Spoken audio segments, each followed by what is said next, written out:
Unbelievable. Curt Schilling battered in game one, had sutures on that dislocated ankle tendon on Monday. The ghost of Babe Ruth in the house that Ruth built. First inning, Schilling coming up and in on A-Rod. Almost hits him in the head. Little message early there from the big Schill. He was pitching in a low-cut shoe. Didn't want to go with a high-top shoe that they made for him. Same at bat. Schilling gets A-Rod to line out to short. And the question is, how would Schilling hold up on that gimpy ankle? Second inning, top two. They're loaded. Red Sox with a great chance here. Mark Bellhorn in a horrific postseason slump. Hits into the 4-6-3, and John Lieber is out of the jam. Lieber went 7 1/3, gave up 4 runs on 9 hits. Bottom two, 2 outs. Jorge Posada to right, and that is way out of here until the wind gets a hold of it, and mysteriously, somehow, it stays in the yard. Posada 0 for 4, and Schilling, oh yeah, he can take a deep breath. That looked like it was in the third deck. Fourth inning, 2 outs, 1 on. Lieber facing Jason Varitek, gets through Posada. Kevin Millar into third. This was a tremendous at-bat by Jason Varitek. He's still up there, hitting .348 in this series, knocks it into center field. Millar comes in, and the Red Sox are on the board first. They lead 1-0. 2 batters later, we mentioned Bellhorn in a big slump. 4 for 32 in the postseason. He struck out 14 times. Facing Lieber, first and second, 2 out. Deep to left, it's going to be close. It's off a fan. Jim Joyce is the left field umpire here. He initially rules this a double off the wall. Terry Francona immediately, as soon as the players are done rounding the bases, come in and makes his case. Take another look. You know, if this is any higher, this is in the third deck. Right there. Bullseye. Yeah, I got about 3-4 feet of clearance over that fence. But the fan wearing a dark jersey blending in there. The umpire, Joyce, not able to get a good look at it. They converge, and the umpires get it right. They rule it a home run for Bellhorn, 4-0. Bottom 4, Sheffield. Down the third baseline, Bill Miller going to let it go. Whoops. Not much he could do there. It hits the bag, so it's a base hit. Another look, Miller sort of handcuffed here. This was moving pretty quickly. This sort of had to hope it went foul, and it did not. Sheffield's got a single. He was 1 for 4. 1 out, 2 on for Bernie. Kevin Millar knocks it down. Schilling limps over there to cover the bag. Did a nice job. Said he was gassed by the 4th or 5th inning, and he was just pitching on guts in this one with the ankle tendon. Next batter, Posada, and this time Millar's going to take it himself. Schilling is out of the inning with that 4-0 lead and still limping, though. 7th inning now. On fumes is Schilling. His 91st pitch of the night to Bernie Williams. And this guy is the king of the postseason big hit. Solo shot off Schilling. Williams' 3rd home run of this postseason. And the Yankees are on the board. It's a 3-run game. They're down 4-1. 2 batters later, 2 outs. Schilling gutting this out, gets Ruben Sierra.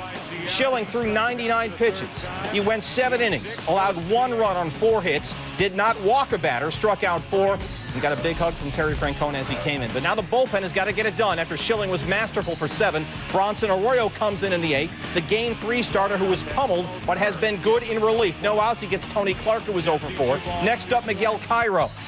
And now you're starting to sweat a little bit. No kidding. Yep, Cairo doubles to right. He was 2 for 3, had a nice night. And here we go. Next up, Derek Jeter, Arroyo, named after Charles Bronson. Jeter single to left. Cairo comes in. Here we go. Jeter was 1 for 4. Yankees within 2 now. It's 4-2. So this means the tying run is at the plate, and it's A-Rod to Arroyo. Runs over, and watch this. Collision, ball comes loose. He's ruled safe. Now Randy Marsh is the first base umpire here. Jeter comes all the way around to score, but everybody running onto the field, everybody has something to say about this one. 2 more looks now. Here's the ruling from Section 6 of the umpire's manual. The runner is not allowed to use hands or arms to commit a malicious or unsportsmanlike act, including grabbing, slapping, and intentionally slapping at a baseball or punching a player or player's glove to commit an act of interference. That's what the umpires ruled. So again, they all get together, they change the call, they get it right. How refreshing. Joe Torre did not have a good view of it, but said, you know what, Arroyo was moving 2. Didn't work. The umpires make Jeter go back, they take the run off the board, and it's a dead ball out. Fans were not happy. Throwing stuff on the field. Francona wants everybody up, but they settle everybody down. Sheffield is up next. He pops out, and Arroyo big out there. Is out of the inning. Absolutely huge. 9th now. The police are coming out in riot gear to keep the peace.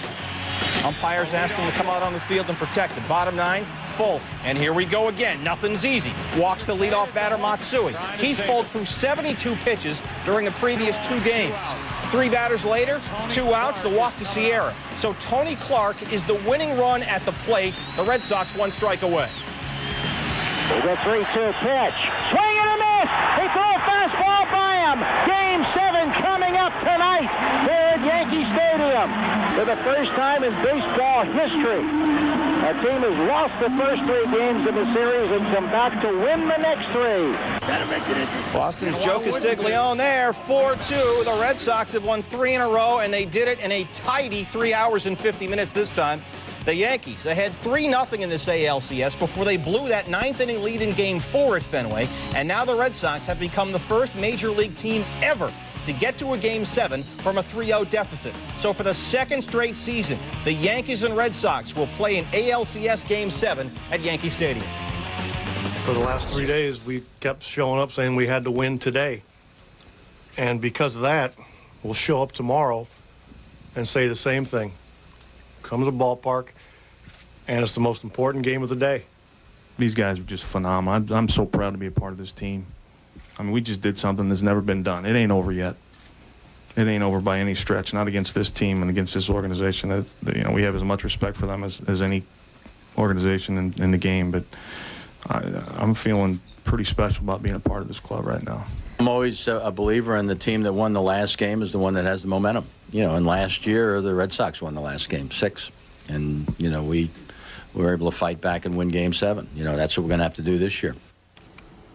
Look back at the postseason in Major League Baseball. You know, it's the Game 6s that are always the great ones, the ones you remember with the controversial plays and the big finishes, and we've certainly had this. Here are the Red Sox in a best-of-7 when facing elimination in Game 6 in franchise history. Note the column on the right. Win, win, win, win, win. Game 7 Wednesday, a classic.